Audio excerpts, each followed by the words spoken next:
Hi, Dacher. Hey, Bob. How you doing? Good, man. How about you? I can't complain. Let me introduce us. I'm Robert Wright of Blogging Hits TV and Meaning of Life TV. You are Dacher Keltner, noted psychologist at UC Berkeley, author of Born to Be Good, also a chief proprietor of, if not the chief proprietor of the website of the Greater Good thing, right? Greater Good Science Center at Berkeley, and we'll link to that. Yep. Which is about the meaning of life. Absolutely. Something it has in common with Meaning of Life TV. And you've got a new book that's going to come out, right? Yeah. So the Power Paradox comes out through Penguin in May. The Power Paradox. Yeah. What's so paradoxical about power? Or are you keeping it a secret until the big rollout? You're going to be the first one to know, Bob. So the Power Paradox, and I think it's actually one of the great paradoxes of the human mind, is that we, through very interesting reasons in our social evolution, get power by enhancing the greater good, right? By doing things. Sometimes I can think of exceptions, but go ahead. Right, but then the paradox arrives, which is once we feel powerful and we're seduced by our own significance, we do things that are to the detriment of the greater good. Well, I know I misused the vast power at my disposal, Dacher, and I feel really bad about that. No, actually, if I ever get any power, I will consult you on how to avoid that other half of the paradox there. Well, that's where this all goes, is a consulting business. No. Yeah, I can see. I knew that's where you were headed. I'm sure powerparadox.com is taken by you. So you occupy an interesting role in, I guess, popular culture at the moment, in the sense that there's this movie that's gotten a lot of attention, came out from Pixar, called Inside Out. Yeah. And you were one of two psychologists who were the consultants, you and Paul Ekman, your colleague. Right. The movie's about the human mind. Yep. Very literal and vivid way. Yeah. About the human mind of an 11-year-old girl. And so I want to talk to you about it. Great. And about what that was like. I saw it last night, prepping for this. Yeah. And it was very good. What do you think? I'm sure you deserve some of the credit. Well, I thought it was an incredibly ambitious undertaking, and it worked. I mean, really, really hard thing to do. It was literally, it took place inside the girl's mind, right? Yeah. So, yeah. And so the mind, had to be kind of rendered through metaphor. Yep. That was meant to bear some resemblance to the actual way the mind works. Yeah. And I guess it's not too simple to say that one of the main take-homes is that some of the so-called negative emotions have their positive uses, and in this case, sadness was a key one. So we're going to talk about that. Before we get into that, how did you wind up with this gig? It was an incredible experience, Bob. I've known the director, Pete Docter. He and I were actually on a scientific panel probably 8 or 9 years ago at our major scientific society. And the topic was, how do we portray emotional expression? And I've worked a lot on the voice and the face and body in expressing emotion. And Pete has tackled really interesting questions like, how do you express emotion with one eyebrow and an animated figure? Well, what was his background? What had he done to be on this panel in the first place if he's basically a movie maker? Well, he did Up, and he did the Monsters movie. Okay. And then Pixar one of the things that Pixar did to justify his place on the panel was they've just done very sophisticated work on how facial muscles drive movement in the face. What do you do with eyebrows? What do you do with skin and the like? So we were on this panel. We met. Had a beer, became acquaintances. And then about 5 years ago, he calls me up and he's like, hey, this is Pete Docter. I want to bring you down to Pixar and talk to you about this idea I have about emotion and how do you create a movie around emotions inside the head of an 11-year-old girl. And like you said, Bob, it's a very complicated task in terms of portraying it artistically. Mm-hmm. And so giving it narrative drive, it's like, and even structurally, so I've taught human emotions for 20 years at Berkeley and Madison before. And the central insight we get from the science, which is really a pretty young science, is that emotions drive what's inside the head. Mm-hmm. And at the same time, they transform what's happening outside in your social world, right? And that's a very hard idea. By influencing your behavior, they transform the reality of your social world, or they transform your perception of the social world, or both. Or both, right? So if I'm feeling really angry and I'm suddenly suffused with the idea that things are unfair, right? Everything around me, right? My roommates' habits in the kitchen and what my romantic partner says to me, suddenly I feel like everything's antagonistic. It's non-zero, it's zero sum. And so that, and I think the movie tackled that basic notion about emotion inside out ambitiously. Yeah, it really did. And this take-home lesson that, you know, sadness has its virtues, and that's very consistent with the work you've done for some time, right? I mean, you've emphasized the social functionality of emotions generally. Yeah. So, you know, as I started to visit with Pete and then Ronnie Del Carmen, who's his main collaborator, and a guy named Josh, you know, kind of a core team, one of the things that we really grappled with, and they settled upon, I think it's 5 or 6 emotions in the head. Mm-hmm. And they're like, well, let's talk about sadness and let's talk about anger. And, you know, it's interesting in broad swaths of Western thought, we think people tend to deride the emotions. They think they're, you know, dysfunctional, they're bad for us. The last thing you want to do in a family dynamic is have negative emotions. And I think that's a pervasive notion, but the scientific literature shows that these negative emotions, you know, they're like you wrote about in The Moral Animal, which is they have been crafted by evolution to deal with specific problems. So anger, you know, a lot of people would say, wow, I'd rather have anger eliminated in social life. Right. But in fact, we'd have no political protest. We'd have a very diminished moral sensibility, as you would probably argue. And so with Pete and his team, we started grappling with, like, how do you portray the upside to the negative emotions? Yeah. It's interesting because, and I think you saw this to some extent in the movie itself, the negative emotions do have their virtues, and at the same time, they're not entirely virtuous. I mean, as you said, anger in a certain sense can warp your perception of the world. Surely it's not the case that everything in the world is unfair to me, and yet, if you're sufficiently angry, that's kind of the sense you have. Yeah. I suppose you could argue that an exaggerated sense of unfairness has its utility. This is interesting. I'm actually getting a phone call on this phone. I'm not aware that this has ever happened. And one thing I can guarantee you is it's not for me.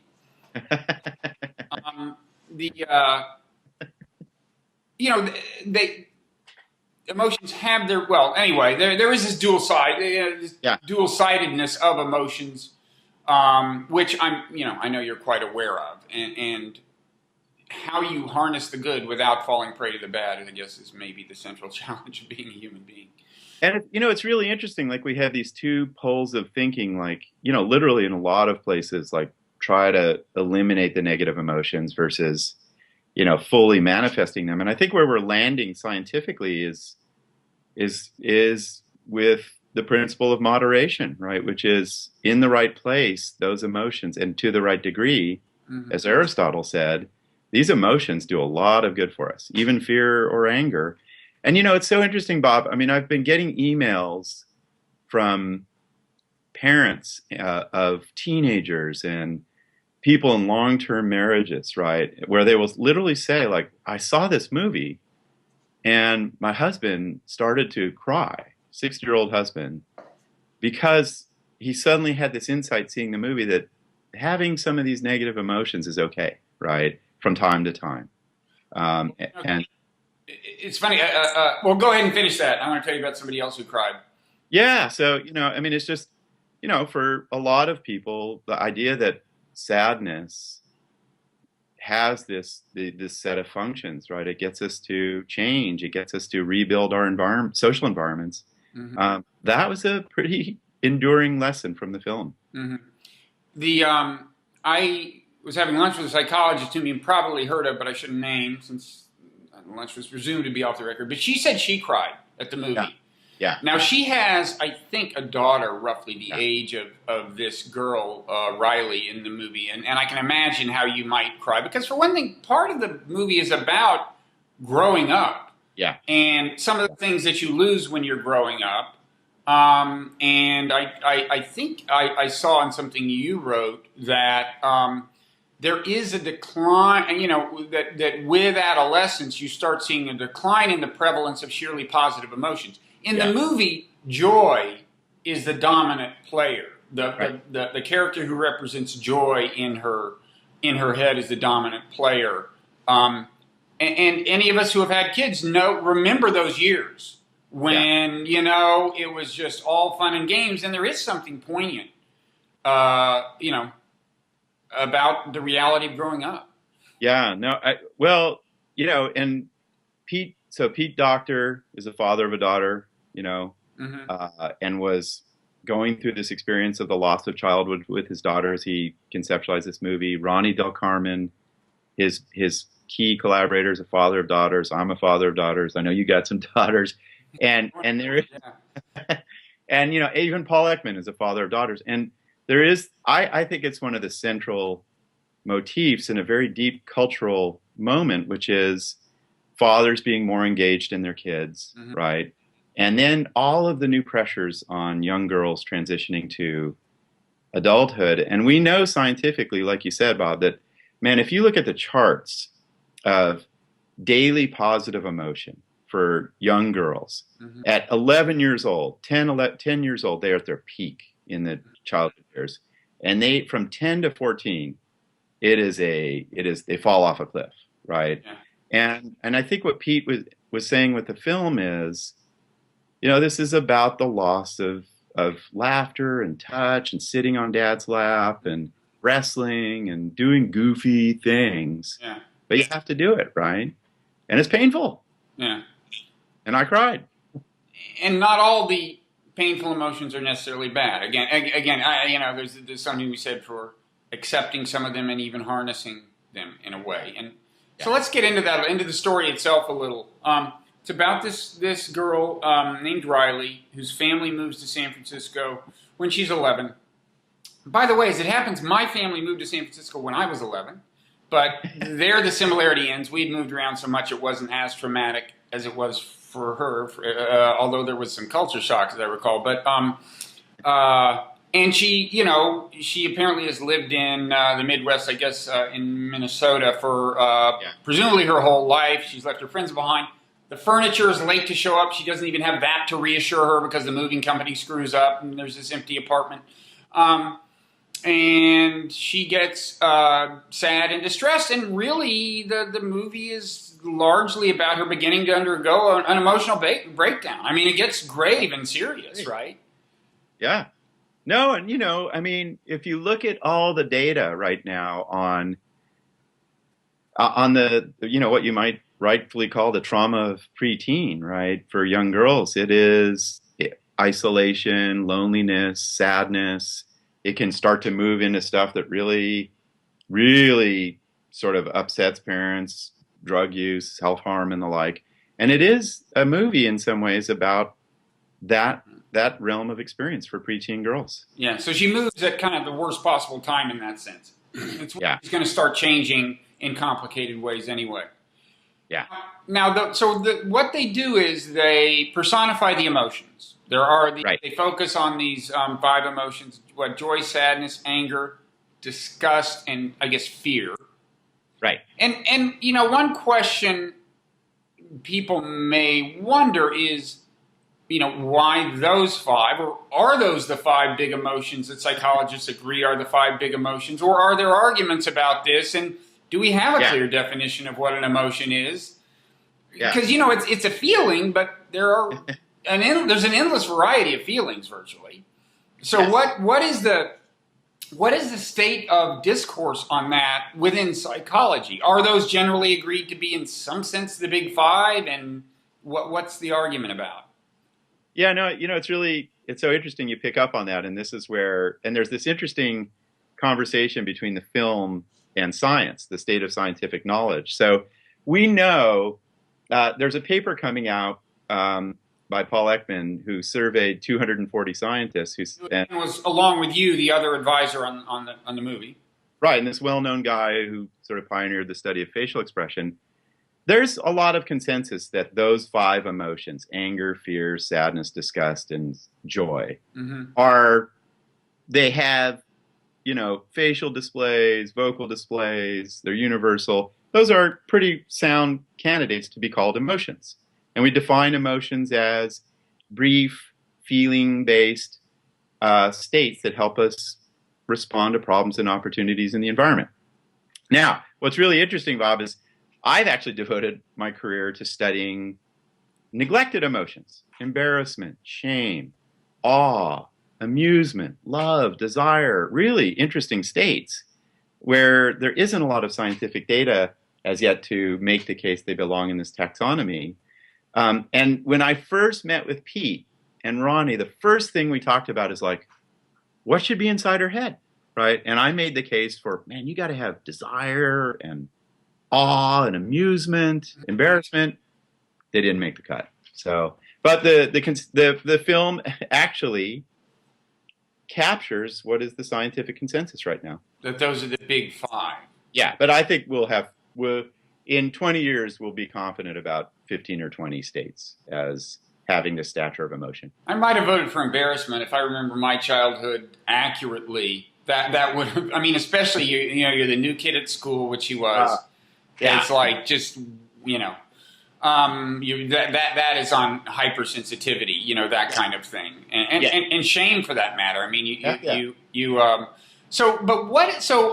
think I read somewhere that you and Paul Ekman disagree on whether love should be considered an emotion. I think leaving aside the question of whether it belongs in the big 5, and I'm wondering, how does an argument like that go? Like, what do you say in defense of the case that it should be an emotion, and what kinds of things would you say by way of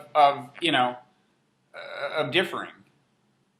So, it's funny. We really, there's a lot of conceptual work devoted to this. So, we think emotions are brief as opposed to long-standing states like a mood or emotional disorder.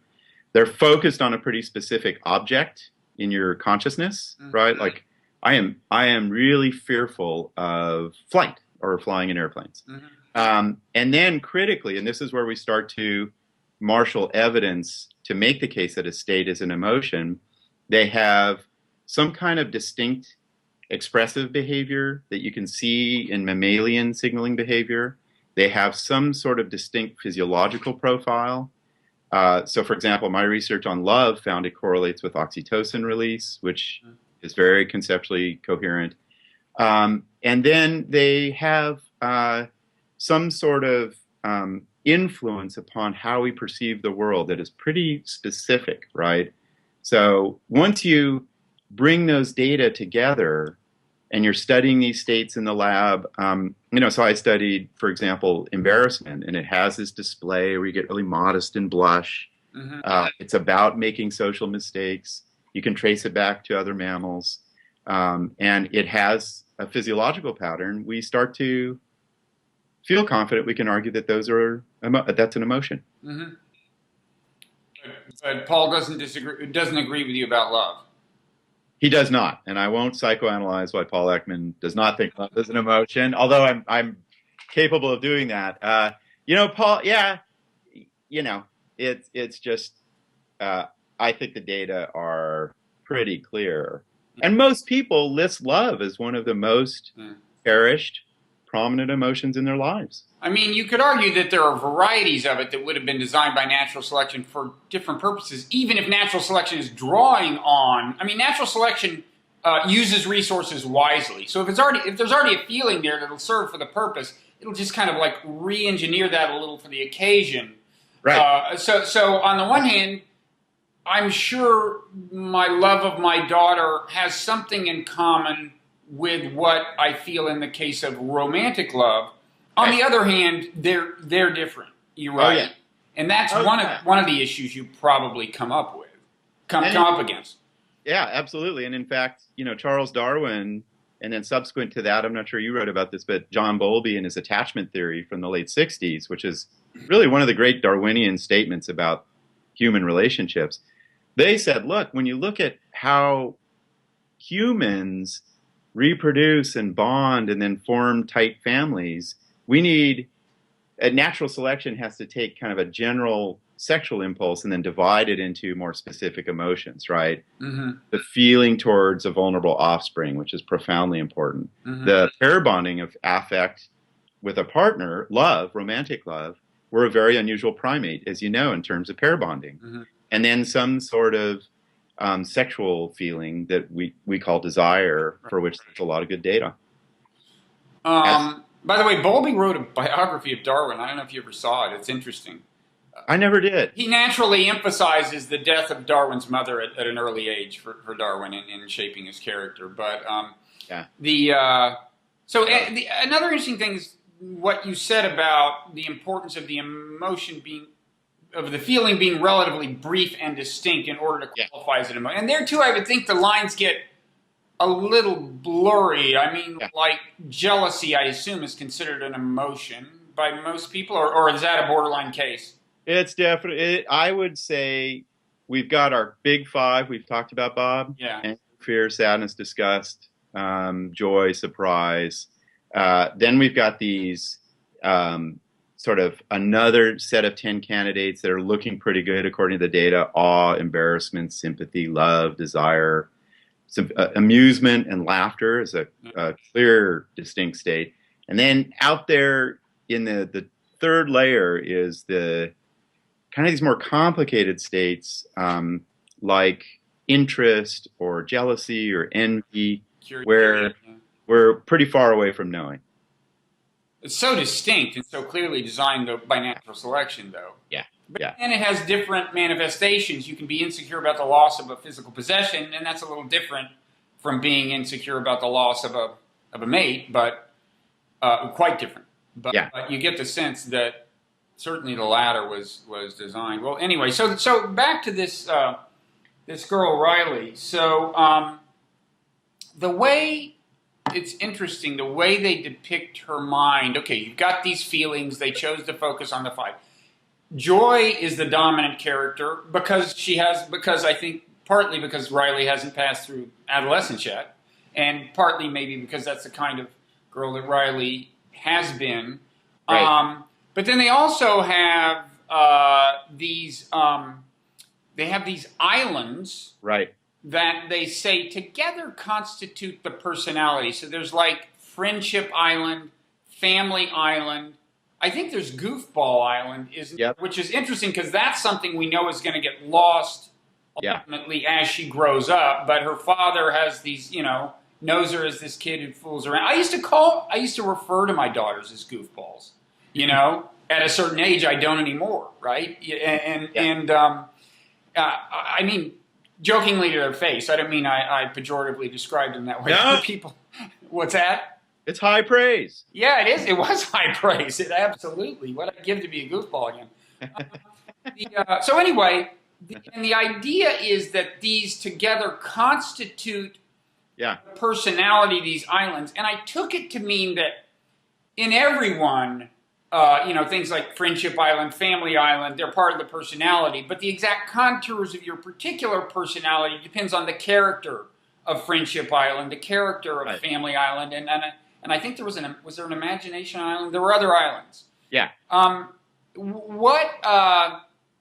First of all, how did that look to you as a psychologist? I mean, we've said, they had the challenge of metaphorically depicting the mind, personifying the elements of the mind, and so on.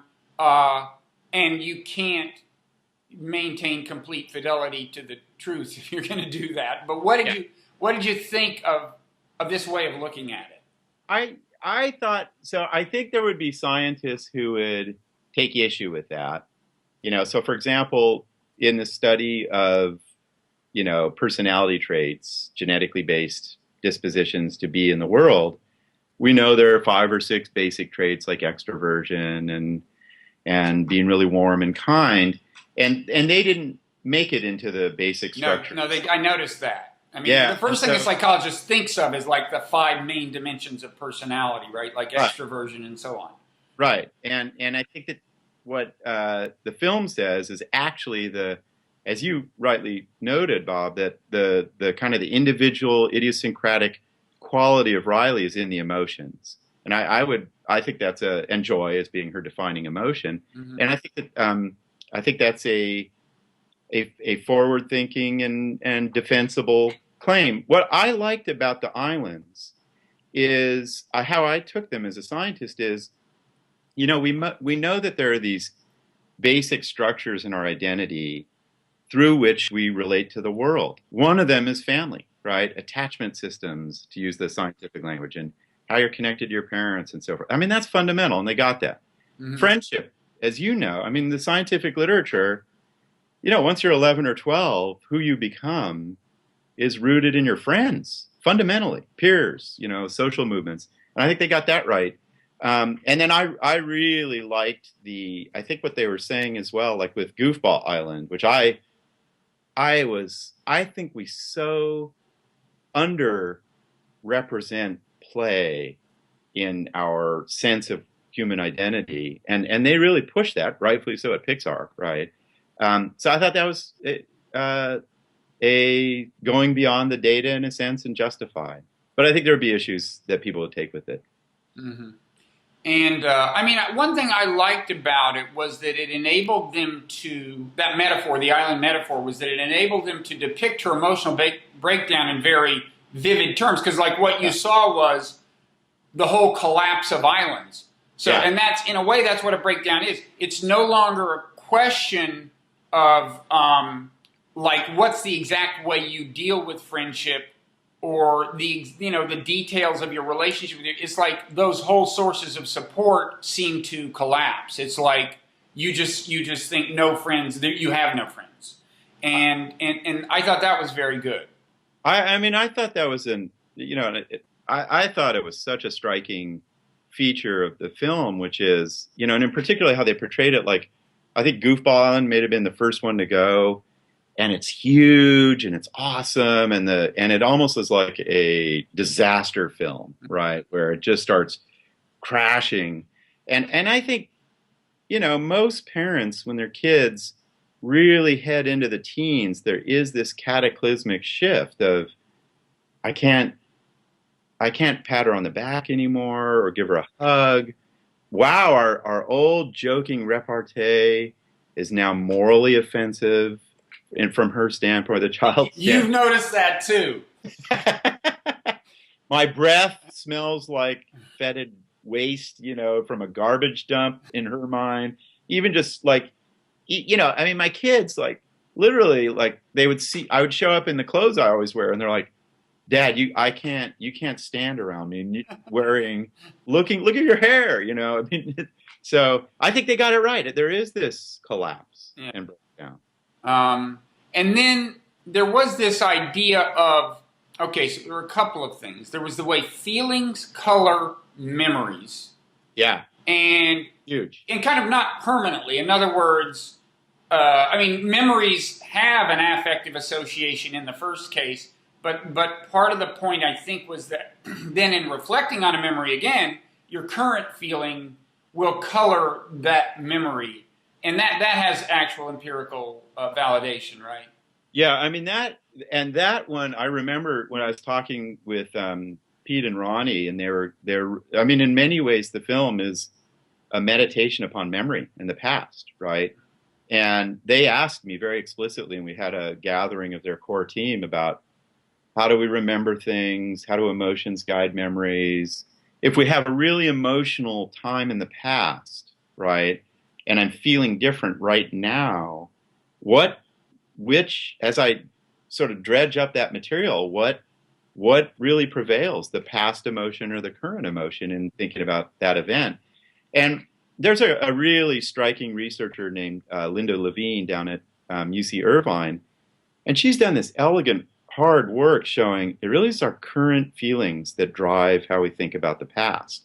So if I'm really mad about a presidential outcome, right, and in the moment when the the election is determined, I'm outraged and I'm all upset. And then I'm asked to recall my experiences of that presidential outcome 5 years later. Mm-hmm. I'm feeling okay about it. I'll remember the past as being okay, right? And so many people have reached out to me and said, that's how my past is. It's so shifting according to current emotion. Right. And I gathered the idea, I mean, some of their kind of description of the way the mind worked went by kind of fast, some of it at the beginning, but I think I got the sense that there were these things they were calling core memories. Yeah. I think had a special relationship to the islands that constituted the personality or something. And so these are like really important memories. I gather they're part of the definition of yourself. These are the memories that are the foundations of your narrative about yourself, your conception of yourself. And that's why if they are not conducive to stability, you're in trouble, I guess. Was that kind of the idea? Definitely. And I feel, it's interesting. I feel there's a case where they went pretty far beyond what we know scientifically. Mm-hmm. It'd be very hard. Just think about it, right? How would you study core memory and measure it and show its effect in a person's development? But I think intuitively there's, I actually resonated with that idea that there are going to be these paradigmatic moments in your life that have an emotional tone, like, wow, I always remember playing with my younger brother in a certain way. And that is part of who I am. Right. And so I think even though the science isn't there, you could get there with certain things we know about core structures in the mind. And I think the art really tells us something new in that case. Right. Although, again, I guess it can work both ways, in the sense that your present state of mind or your present self-conception will influence what, if somebody asks you, well, what are the most important things that happened to you when you were in kindergarten or something, or ever, you would either come up with different memories depending on your present state of mind or color them differently, right? Yeah, and I think I think one of the things we know developmentally in the scientific literature is our emotions become a little bit more complex, right?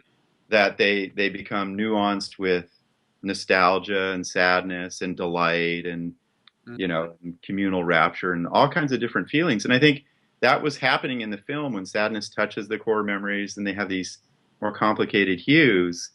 So I think that this is one of the great things about human emotion is it's always shifting in what core ways of looking at the world we define who we are. Mm-hmm.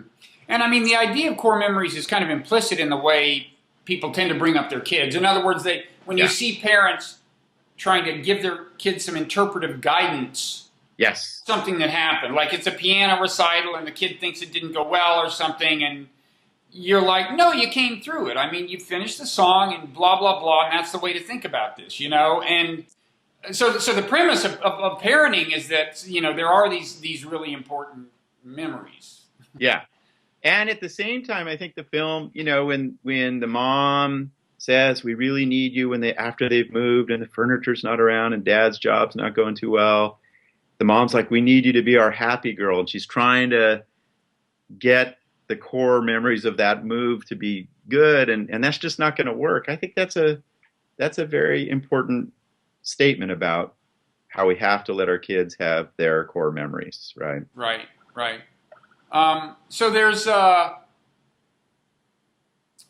kind of, I thought in a way there were two different messages sent by the movie, both of which have their validity. I mean, one of them we've said was, okay, sadness seems like a bad feeling, but hey, feelings have their uses, their virtues, don't be so hard on it. Yeah. The other message that I thought came through more at the beginning, and this is more in keeping with things like, I would say, like mindfulness meditation, for example, is that, like, don't take these feelings too seriously. Develop the capacity to ignore them. Because what you're seeing at the beginning of the movie is, like, these characters who represent the feelings, like, they're struggling for control of her perception and interpretation, and how she sees something will just depend on who happened to get to the switches first. Which of the emotions happened to get to the, there's a kind of arbitrariness to it that could lead you to just say, they're just feelings. I mean, try to distance yourself from it, which is a lot of the idea behind mindfulness meditation. But then at the end, it's like, no, this feeling that you would think is one of the ones you want to distance yourself from, sadness, has this virtue, which is that it draws. It's a signal you send to friends and family, and if they are indeed friends and loved ones, they will respond appropriately and be nurturing. Yeah. Wow, I hadn't thought about that. And that, I mean, I actually think that is one of the most important lessons in the film, Bob, and you really nicely put your finger on it, which is that,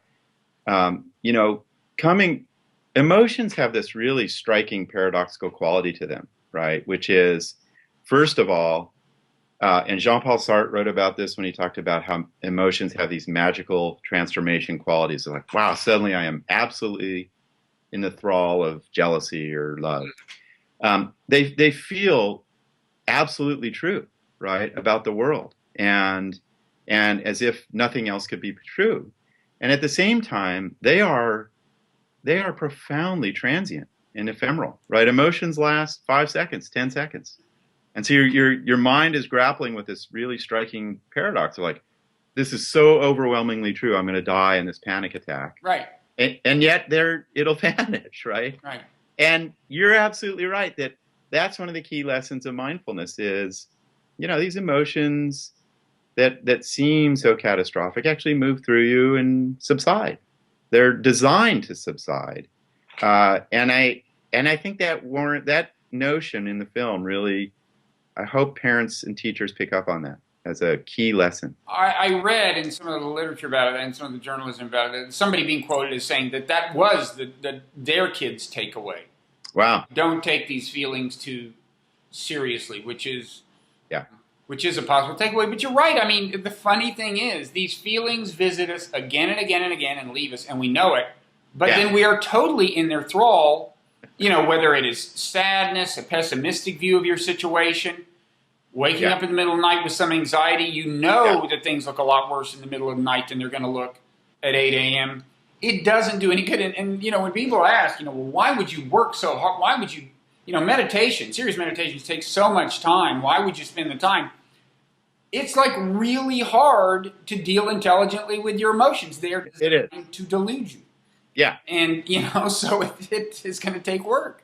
Well, and I think that there's this meta message in the film that, and I wrote a bit about this in the New York Times essay, that, part of what the message of the film is embrace your feelings, like fear. I've had a lot of anxiety and fear in life. And the tens of thousands of dollars you would spend on therapy or whatever it is, in some sense boils down to a central insight, which you see in the film, which is it's okay. You may think you're going to die in a panic attack and your body's all revved up, but 20 minutes from now, you're going to feel differently. And remember that, right? So I'm glad that you're hearing that kids are getting that message. It's really important. Yeah, no, I think that's true. Now, this is the New York Times piece you co-authored with Paul Ekman? Yeah. So we will link to that too.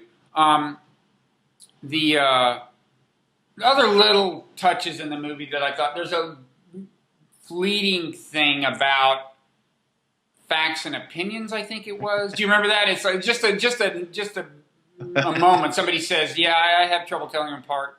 Yeah. But that's a comment about human psychology, right? Yeah. Well, we know. I think we do. I don't know if you would agree with this, Bob, but I think we do a pretty good job with various systems of knowledge in sorting out opinions versus facts, right? Some systems more than others.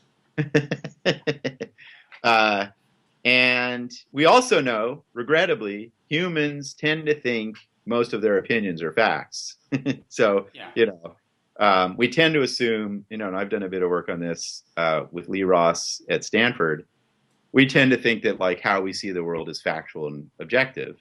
So no, I mean that I've seen the film a couple of different times at screenings and the like, and that people love that. The fact opinion. Yeah, gotta laugh. Yeah, when I saw it. yeah. I mean, I guess I'd say in what you said, I think the key word is systems. I mean, there are systems that are very good at social systems that are good at distinguishing two, like science. Yeah. But that is not a tribute to human rationality, because the system of science is premised on the fact that you can't trust individual people, right? I mean, in other words, it's like we replicate the experiments. We don't. Yeah. In theory, I mean, there's been a whole issue in psychology about how often they do and don't get replicated and whether they get replicated enough. But leaving that aside, in theory, in science, they're supposed to get replicated by different people, and any one person's assertion is not supposed to count for anything. And the way progress happens is through this social system, not through the brilliance of any single person, in a way.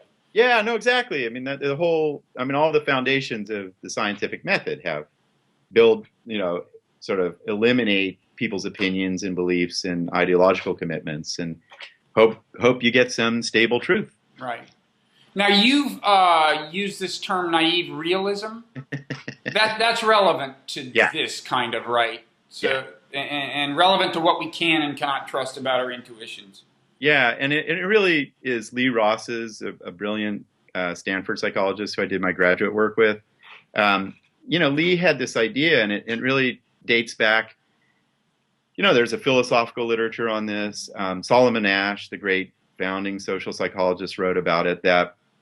And it really is interesting. And I think the scene you're alluding to in the film of kind of people confusing facts from opinions, it's interesting. We tend when we see the world, also filtered through our emotions, we tend to assume it's true, right? We tend to assume it's objective and reasonable.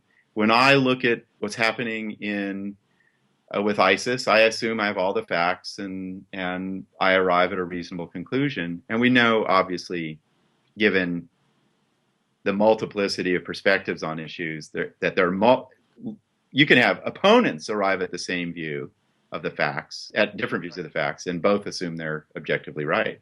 Right. So it's a very interesting quality of our subjective experience. We think it's objective. In naive realism, I gather that term is applied, among other things, to the case where you disagree with someone and you're kind of convinced that that you're just convinced of your rightness and their wrongness. That's part of naive realism, or and it's pervasive. As we process information and arrive at opinions or beliefs, we think we have all the facts and all the we naively assume what we perceive as real and complete. Mm-hmm. And when someone comes in with a different opinion, and this was work we did 20 years ago, since replicated, it strikes us, how could you arrive, given this information, how could you think that so-and-so is a great political candidate, or that painting is not strong? And so we assume their views of reality are distorted and biased and politically motivated. So it's a powerful intuition. Yeah, and I mean, speaking of ISIS, there's another human cognitive dynamic that I think complicates progress in a way that I'm starting to think is pretty deeply built in some sense. And it's just that the more evil somebody is, the more bad they are, the more bad the stuff they do is, the more resistance there is to explaining why they did it. Right? Like if you start saying, well, you have to understand, one thing that makes people join ISIS is whatever. Like in Iraq, the Sunnis were deprived of their rights, or any kind of explanation. The first thing you hear is, wait, so you're justifying their behavior? It's like, no, I'm not. Let me go on the record. I'm against beheading innocent people, okay? I'm just trying to ask one That's interesting. of these things. So then if there's something we can do to reduce the number of people who join them, that would be good. But I really think it has something to do with the built-in psychology of of blame and absolution or something. I don't know. Yeah, well, I mean, I think that's a fascinating observation, Bob, that I haven't heard in the social science literature, that when we get to the extremes of human behavior, we are very loath to provide rational psychological explanations like, well, they had traumatized childhoods and Right. economic factors and climate or whatever it is. I think that's really striking, that we really stick to the idea that there are certain categories of behavior that are inexplicable. And right? that to explain them would be to absolve the people of Right. moral responsibility. I think that's kind of what comes close to being like a built-in intuition. Yeah. But anyway, I digress. So, anything else you want to say about the movie? I think you should be very proud that you played a role. Well, thank you. It was I mean, it was so striking to have been teaching the science of emotion for 20 years, and then to have these really talented artists and storytellers really pay attention to the science. Well, I think, first of all, if you're a father of daughters, Mm-hmm. you should see the movie, Yeah. right? And I mean, Daughters. what? Or a mother of daughters. Or a mother of daughters. So, but I think, and I like your thinking about. I think that I would think about what it is. What are the key ethical insights that come out of it? Like the idea, we should embrace these emotions. And then I would also, one of the things I look forward to is thinking if there's going to be a sequel, just use your imagination to think about, God, imagine Riley first year of college, right? And what would emotions be, and and it's a really interesting exercise of the imagination. Really would be. And Pixar has been known to do sequels too. They're not alone. They're not alone. Although Toy Story is very much, similarly traces the psychology through developmental, and has its own kind of poignance. I don't know if you've seen the Toy Story trilogy, but if you have kids, there's something particularly poignant about I think it's the third one, right? There were three, but. Well, okay, and finally, just tell us a little about the Greater Good thing, your website. Like I said, we'll link to it. But I noticed you updated very often, and you get a good response. I mean, you put topical stuff out, recent research findings and stuff that the people actually seem to read. Yeah, thanks, Bob. We're comrades in common cause, or whatever the term would be. So. The Greater Good Science Center started 13 years ago, and our idea was, there is this very important social, biological, scientific literature on cooperation and altruism and mindfulness and gratitude and sympathy that you've nicely captured in some of your books, and we wanted to translate it to usable, actionable ideas and essays. And so we've got a great team putting out stuff daily, weekly, on these kind of 7 or 8 core themes of gratitude, mindfulness, empathy, compassion, and so on. And, we've got several 100,000 people a month looking at it, teachers, health educators, health providers, policymakers, interested citizens, right, who want to know, wow, how, just to go back to the film, like, man, I'm struggling with my teen daughter. Our dinner time is suddenly conflict and not a moment of gratitude. What do I do? Right? And I think we've got a few answers. Yeah. Well, great. I recommend that people check it out. Thank you. And I recommend that people, as soon as possible, pre-order your book, The Power Paradox, as soon as it's possible to pre-order it. And you should come back and talk to us, certainly when the book's out, possibly sooner, ideally sooner. Yeah, I'd love to. And good luck with all your work. Continued success in influencing popular culture benignly. Well, thank you, Bob, and it's always good to be with you. Same here. Take care. Okay, bye-bye. Bye-bye.